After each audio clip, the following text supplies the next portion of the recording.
Well, another, I would say it was a great race, but it was certainly it had dramatic points in it, and then what happened after, even more dramatic. So let's look at China 2025. Firstly, Piastri, flawless. I mean, I was very impressed. I think he had pace in hand as well. I think even right at the end when Norris decided to, maybe foolishly, even though as a driver myself, I can understand why he might want to take the risk, but I think maybe a little bit recklessly decided to push anyway in the last maybe 5 or 6 laps without knowing that his brakes were going. Norris was still, Piastri was still able to pull him if he needed to. So ultimately, congratulations to Piastri.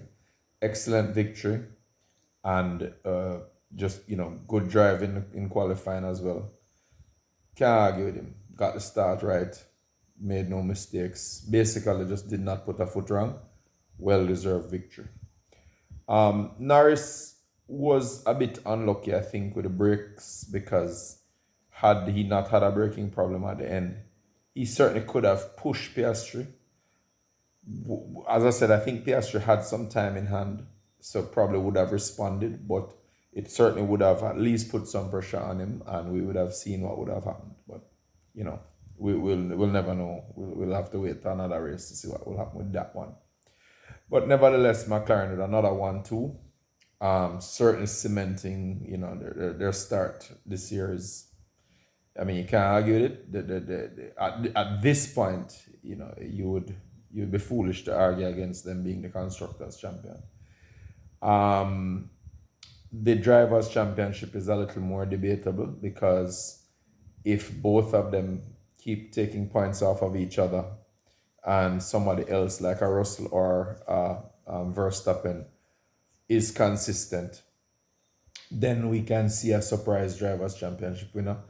There's ample precedent for that. Several years of championships. I mean, a more notable one, which involves even current drivers, is what happened with when Hamilton and Alonso in '07.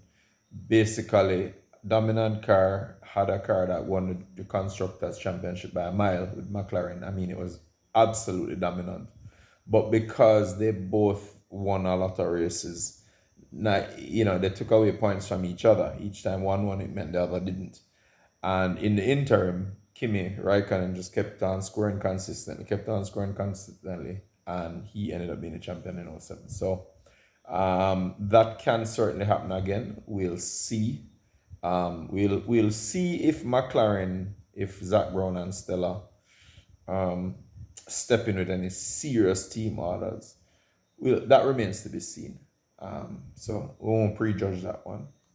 But regardless, McLaren is on fire. Congratulations to them.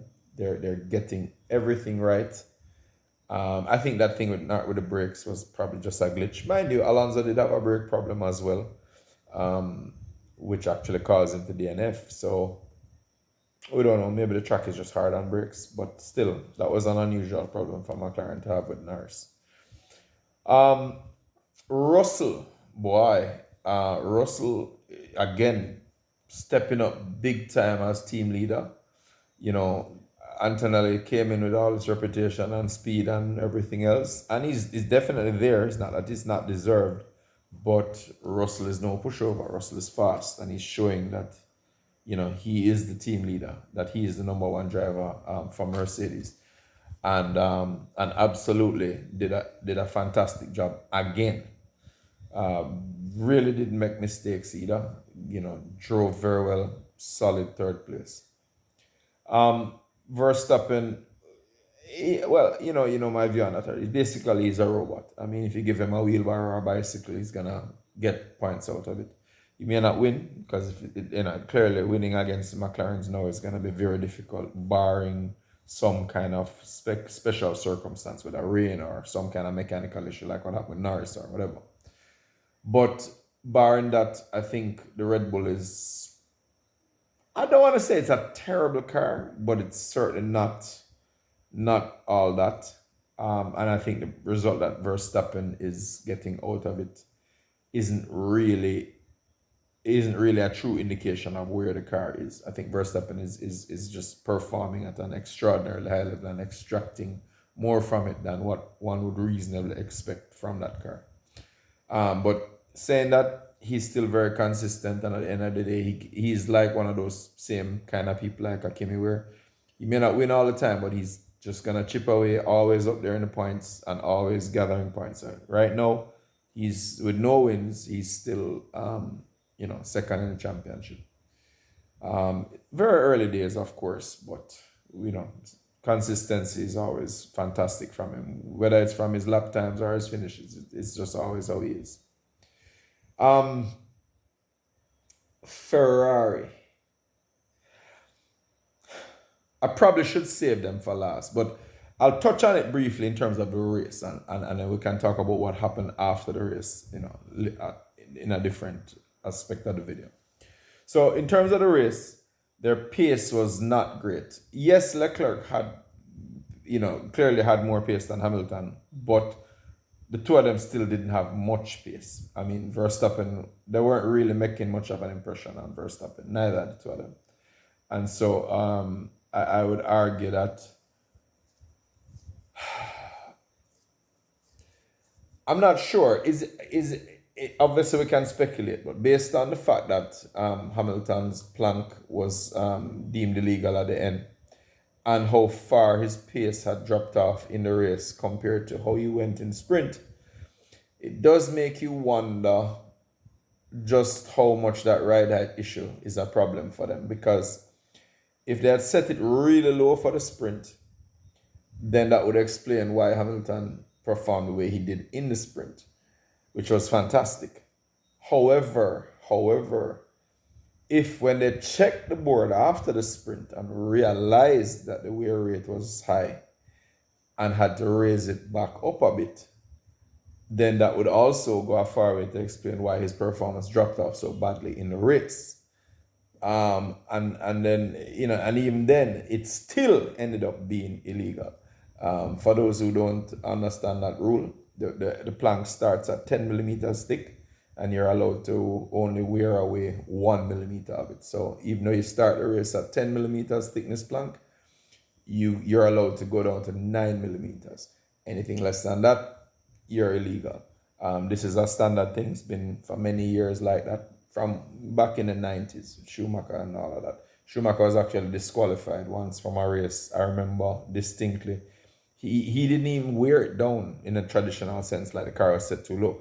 He actually spun on track, went over a curb, and just by dragging the plank over that section of curb, it wore away the section that is measurable, because there's a prescribed section of the plank that the FIA uses to measure the thickness.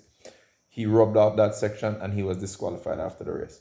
So this is not a new thing. It's happened many times. It happened in the US Grand Prix, I think. Was it year before last? I don't remember if it was last year or year before last. With both both Ferraris, I think, got disqualified for that. Or no, it was Leclerc and Hamilton that got disqualified. One in a Mercedes and one in a Ferrari. So it's not a new thing. It's certainly not unprecedented, but it's kind of weird that that Ferrari allowed it to happen to them a second time now, because it happened with Leclerc, as I said, in US GP a couple years ago, and now it happened again with Hamilton. We don't know. We'll see. But I do think the ride height is critical for the Ferrari's performance, and it's something that they're trying to find that perfect sweet spot where they run it absolutely as low as they can, but just avoid being illegal. And this time they got it wrong. I guess they got it right in the sprint, but then the thing is, the sprint is short. That's another thing that will be misleading, because the sprint is so much shorter. The plank doesn't wear as much.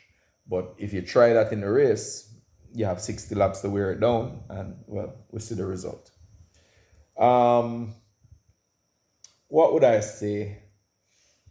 That thing with the end plate on Leclerc's car as well was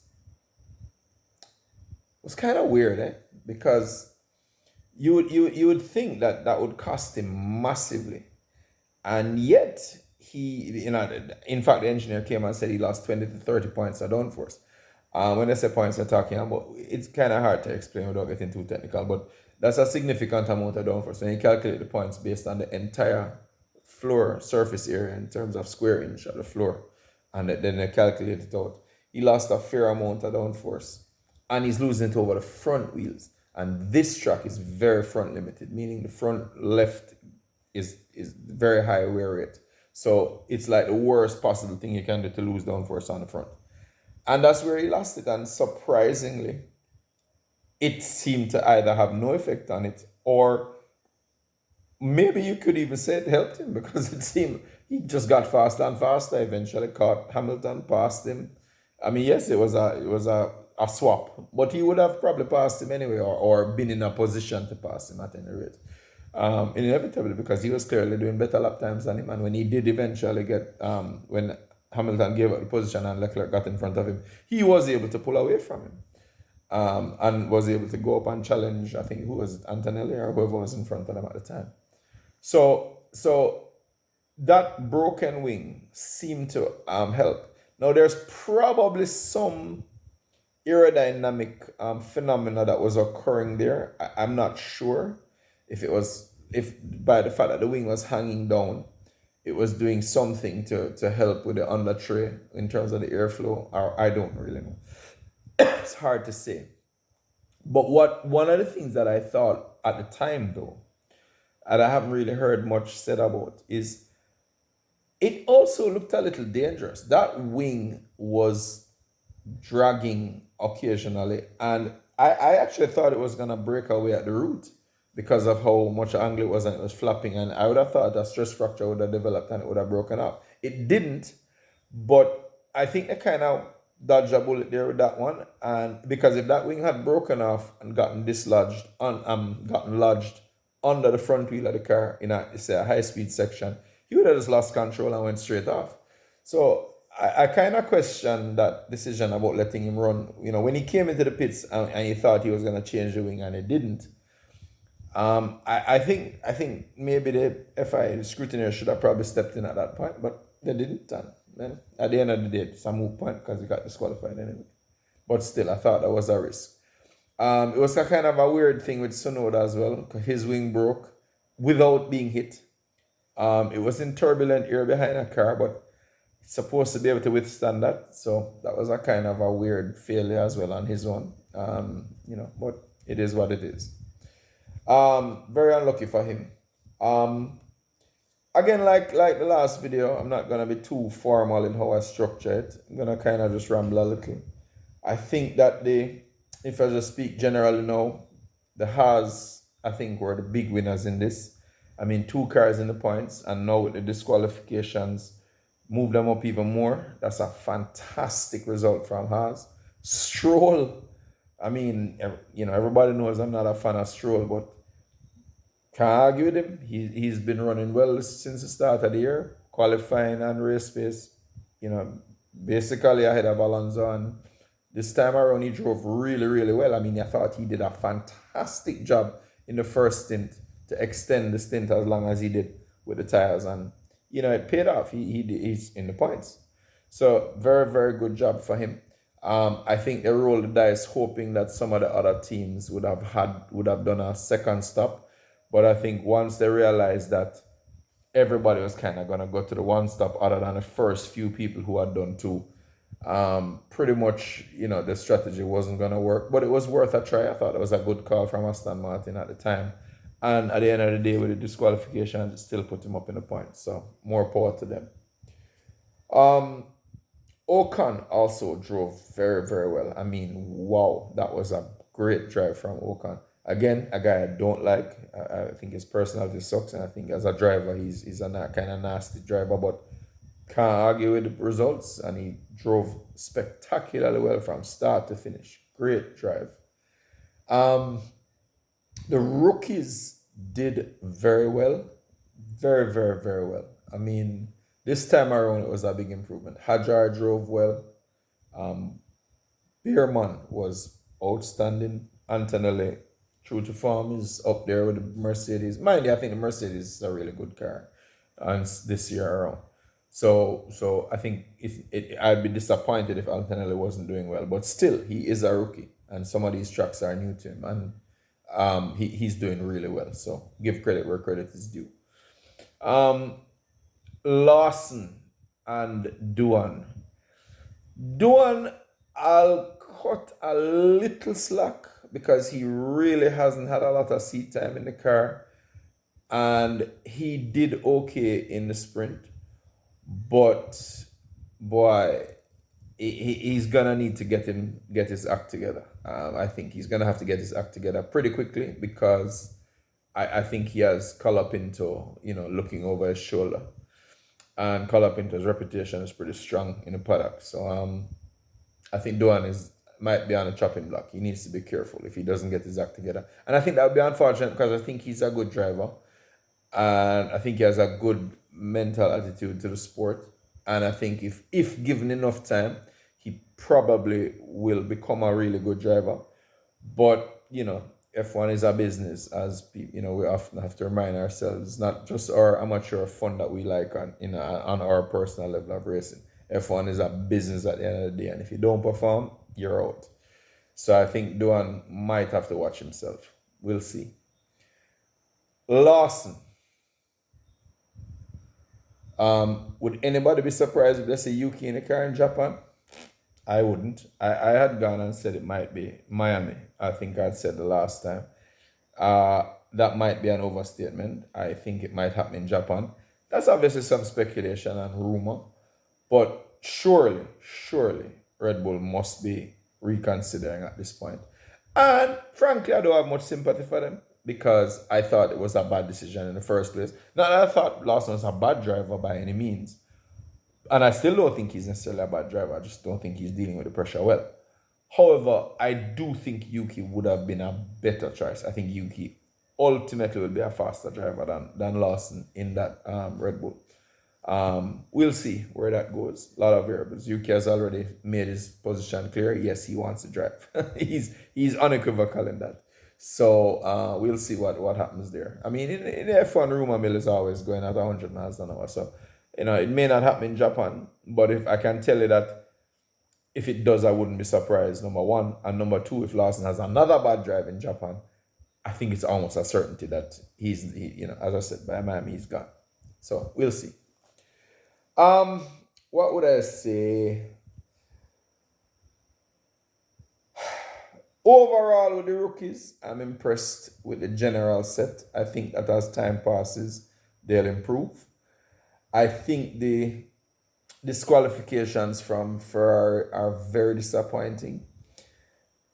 It brings a kind of a very negative flashback of the Binotto era. I'm on record as saying I think Binotto was a great technical director. In fact, probably one of the best technical directors they had. He built them a car that, in my opinion, was faster than the Red Bull, and only bad Ferrari team decisions and team actions caused Leclerc to not have won the 22 championship. That's my opinion, and I'll stick to it. Having said that, he sucked as a team manager. And I think what I saw today, the strategies and just generally what Ferrari was doing did not inspire confidence. I think both Leclerc and Hamilton were badly let down by their team. Badly. And they need to get their act together. I think Vasseur is a competent enough guy that they can and will get their act together. The question will it be too late? It's the good thing is the championship is really long. It's 24 races. So you have the opportunity to recover, but they need to get going quickly on that recovery, or else they'll quickly find themselves in a hole that they can't dig themselves out of. And Ferrari is a team I like a lot. It's the old school traditional team, much like a Williams or McLaren, and those are teams that I have a lot of respect for. And it's from my very young days in the sport, and I really want them to do well. I think that probably sums it up. As I said, I'm gonna try and keep these videos a little shorter, keep them rambling, and not really sticking, not trying to be too formal in how I deal. It's not like by result and by person and by team. Just a more general sense. But yeah, that's kind of where I am with that race. Decent race, but not the most exciting. It had some good points. I thought the start was pretty exciting. I thought Verstappen coming on at the end was pretty exciting because it wasn't really expected and it had the potential to shake up the order, and he was able to, in fact, get fourth. So that was impressive. Um, One might argue that that was actually even a mistake on Red Bull's part, meaning it was obvious that he was excessively managing the tire in the first stint. And I was surprised when I saw him in an interview at the end after the race when he said when he pitted, the tires were fine. They just pitted, more to cover what others were doing rather than as a response of their own lap times. And if the tires were fine and he pitted, it means he probably could have been pushing much harder in the first stint. Which I think that might have been a overcompensation for what happened in the sprint, because in the sprint, if you remember, his tires dropped off like a cliff. He was very fast, able to match the pace of the front runners of the McLarens, but then the tires just went away. And I think that when they looked at the data, they overcompensated for that by telling him to drive more, to tire manage excessively in the first stint. He could have probably pushed harder, but be that as it may, I don't think it would have ultimately made a difference. I mean, maybe he would have caught Russell, but not a sure thing. And certainly the McLarens were just off in the distance. So at best, he would have gained one more position, which would have been a big help in terms of his points fight with for the championship. But I don't think it would have changed the whole situation that much. So we'll see. That would have been an uncharacteristic strategy error on Red Bull's part, but it can happen. It is what it is. This is a high pressure season, and when you don't have the fastest car, your options get much less, and you have to start to make more risky calls or more speculative calls. Red Bull is not immune to that.